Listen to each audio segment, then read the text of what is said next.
एक सांगू का तुम्हाला, तुमची लेक म्हणून हात जोडून विनंती करते, आपलं सर्वांचं घर आपल्याला आदर्श करायचंय. आपल्या घराकडे कुणी कानाडोळा करून बघता सुद्धा कामा नये. ही ताकद कधी निर्माण होईल? तुमच्या घराच्या भिंती पक्क्या पाहिजे. घराच्या भिंती पक्क्या म्हणजे काय? तुम्ही म्हणाल आम्ही छान सिमेंट आणून बांधू, तसं नाही. घरातल्या माणसांची एकमेकांशी असणारं नातं एवढं घट्ट पाहिजे की कितीही मोठं वादळ येऊ द्या ते तुटलं नाही पाहिजे, नाही का?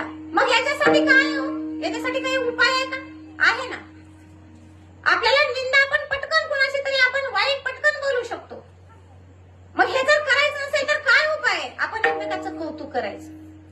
मला सांगा माझ्या भावांना आणि मातांना, आपले हे दोन हात आहेत, पण मला जर आता कुणाचा हात हातात धरायचा असेल आधारासाठी, तर माझा जर उजवा हात असेल तर त्या पलीकडच्या व्यक्तीचा उजवाच हात घेऊन जमेल का?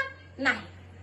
त्यांचा कोणता हात लागेल? डावा हात लागेल. म्हणजे विरुद्ध हात असतील तेव्हा आपल्याला हातात हात घालून चालता येईल. लक्षात घ्या. मग आपल्या घरात असणारी माणसं, आपल्या आजूबाजूला असणारी माणसं, यांचे स्वभाव सारखेच कसे असू शकतील?